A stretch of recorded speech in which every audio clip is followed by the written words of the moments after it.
ను ముట్టడించారు కార్మికులు. భారీ బందోబస్తు మధ్యలో బారికేడ్లను తొలగించి మరీ కన్నెర చేశారు కార్మికులు. ఇక ఈ సభని ఉద్దేశించి మాట్లాడిన సిపిఐ జాతీయ నాయకులు Narayana, Bhadradri Kothagudem mayor Ganesh, corporator Shabbir Pasha, AITUC శాశ్వత వేజ్ బోర్డు సభ్యులు, రాష్ట్ర అధ్యక్షులు Vasireddy Seetharamaiah, general secretary Korimi Raj Kumar, deputy general secretary Y V Rao, Muske Sammaiah, Kandikatla Veerabhadram, Miriyala Rangaiah, వంగ వెంకట్, మడ్డి ఎల్లయ్య హాజరై మాట్లాడుతూ డిమాండ్స్ చేశారు. ఇక మెడికల్ బోర్డులో పాత విధానంలోనే నిర్వహించాలని తెలిపారు.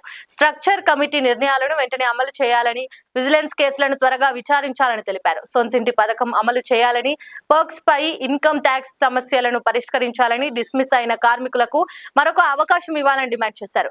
మెడికల్ ఫిట్ అయిన 300 మందికి త్వరగా పోస్టింగ్ ఇవ్వాలని, క్లర్క్ పోస్టులకు వెంటనే పరీక్ష నిర్వహించాలని డిమాండ్ చేశారు. సింగరేణికి రావాల్సిన రాష్ట్ర ప్రభుత్వ బకాయిలు 51,000 కోట్ల రూపాయలను వెంటనే చెల్లించాలని, 11 ఏరియాల నుండి భారీగా తరలి వచ్చిన కార్మిక వర్గం ఆబ్జెక్ట్ మేనేజ్మెంట్ మొండి వైఖరి తగ్గి కార్మికుల డిమాండ్లను నెరవేర్చాల్సిందిగా ఆకాంక్షించారు.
లైక్ చేయండి, షేర్ చేయండి, సబ్స్క్రైబ్ చేయండి. మరిన్ని వీడియోల కోసం బెల్ సింబల్ పై క్లిక్ చేయండి.